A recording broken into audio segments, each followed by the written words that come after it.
If you think about it, consciousness is really everything. Consciousness is everything we know, everything we experience. But the mystery at the heart of consciousness is why, in this universe that seems to be teeming with non-conscious matter, somehow gets configured in such a way where suddenly it's having a felt experience from the inside. Suddenly, there's something that it's like to be that matter. And there's a lot that's happened in modern neuroscience that suggests that our intuitions about consciousness are wrong. And so if it's possible that we've been thinking about consciousness the wrong way, that it's not something that arises out of complex processing in brains, is it possible that consciousness is a much more basic phenomenon in nature and is essentially pervading everything, so is much more like gravity? Then we can imagine that all types of processing in nature could include some type of felt experience.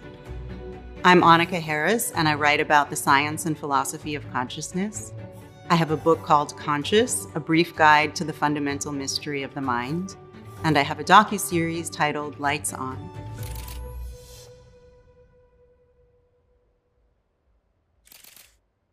There's no perfect definition for consciousness in the way that I'm using it here in the most fundamental sense. And so it's useful to use Thomas Nagel's description from his essay, What Is It Like to Be a Bat? He illustrates a bat that is moving through the world using sonar. So it's making sounds, the sounds are bouncing off the walls and the trees, and it gets a picture of its external world in the same way that we get a picture of the external world through vision. But you can imagine that the actual felt experience of that is very different from our experience of using vision.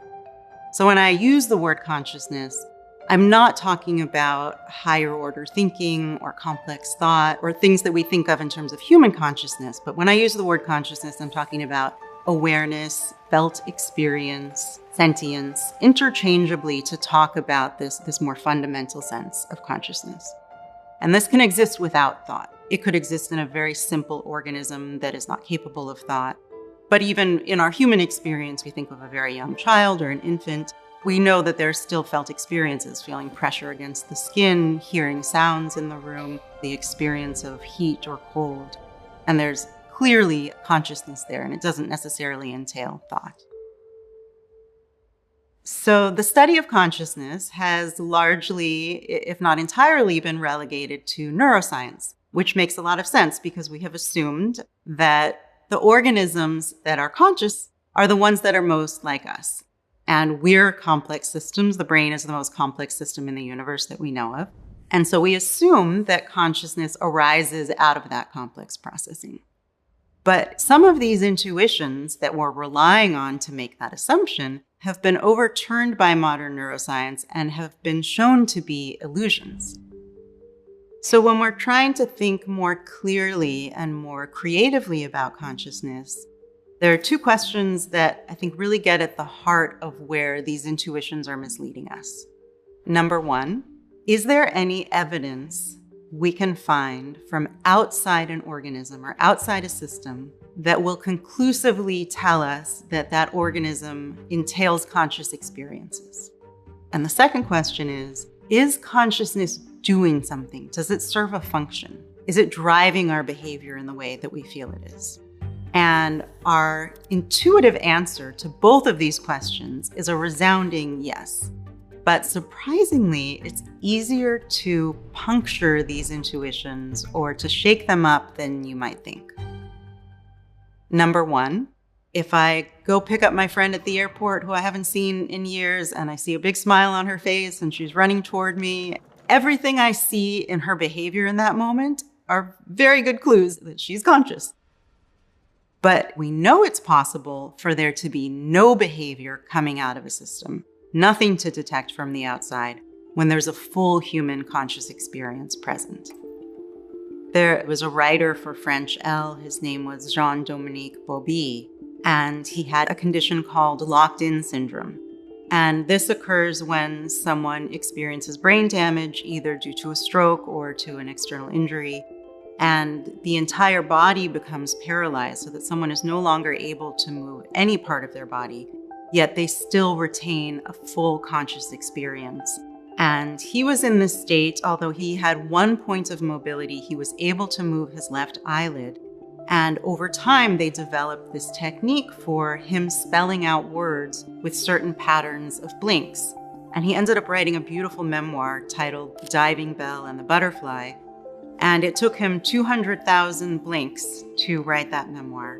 It's a great example of a person, an organism, a system in nature that is having such a full conscious experience, as full as I am having right now, with the ability to write and experience the world, but with no ability to move or communicate or exhibit any behavior that would tell us that this person is conscious.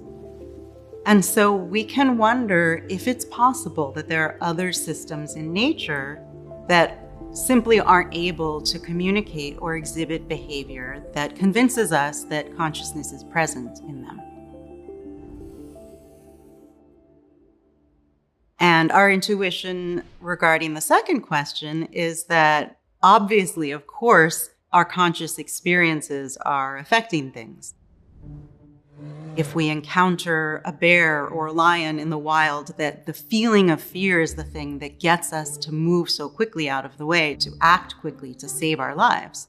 But what we now understand about the brain is that the experience of feeling fear is actually something that happens at the tail end of a sequence of processing, and that our bodies begin responding and moving to a dangerous situation much more quickly than we become aware of it.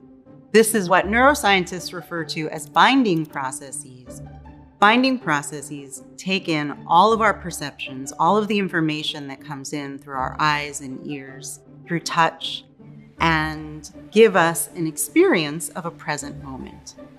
So I often give the example of playing the piano. If you press down on a piano key, you'll have the experience of feeling the key move down at the same moment that you see the key move down, and in the same moment that you hear the tone. When in actuality, all of these signals move through the world at different amounts of time to get to your brain. They each take different amounts of time to be processed by the brain. The brain is taking in all of these inputs that are taking different amounts of time to reach the brain and be processed by the brain, and then deliver them to your conscious experience as one single moment. And so those intuitions that consciousness is driving that type of behavior, we now know to be incorrect. So if the intuitions that led us to assume that consciousness arises out of complex processing, namely in brains, are misleading us, we really have only two options for a starting place. Some of these systems are conscious, that consciousness arises out of complex processing. Or all of these systems are conscious, that consciousness is fundamental. What would that mean, and what kinds of questions would we ask, and how could we even study something like this scientifically? We might wonder if experiences can be shared between systems. If you think about Albert Einstein and the fact that he had intuitions for space-time that no other human being had, and it took him more than a decade to explain this intuition through mathematics and language, and to be able to communicate what he was talking about to other scientists, let alone start to make scientific progress with it. Is there some future science where you might be able to actually share that intuition? We might wonder which types of systems entail suffering in terms of ethics. This is something we obviously care a lot about. We know now that when dogs cry out in pain, they're feeling something very similar to what we feel. And so it'd be interesting to learn what other types of systems might experience pain or suffering. Recently, when I was doing plant research, I went for a jog on this hiking trail, and I actually ran this little thought experiment for myself, imagining that all the plants along the trail were not plants, but were some type of creature feeling the world, moving through the world.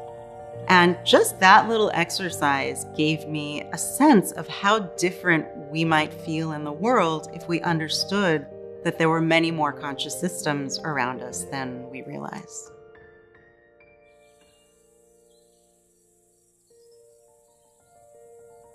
Want to dive deeper? Become a Big Think member and join our members-only community, watch videos early, and unlock full interviews.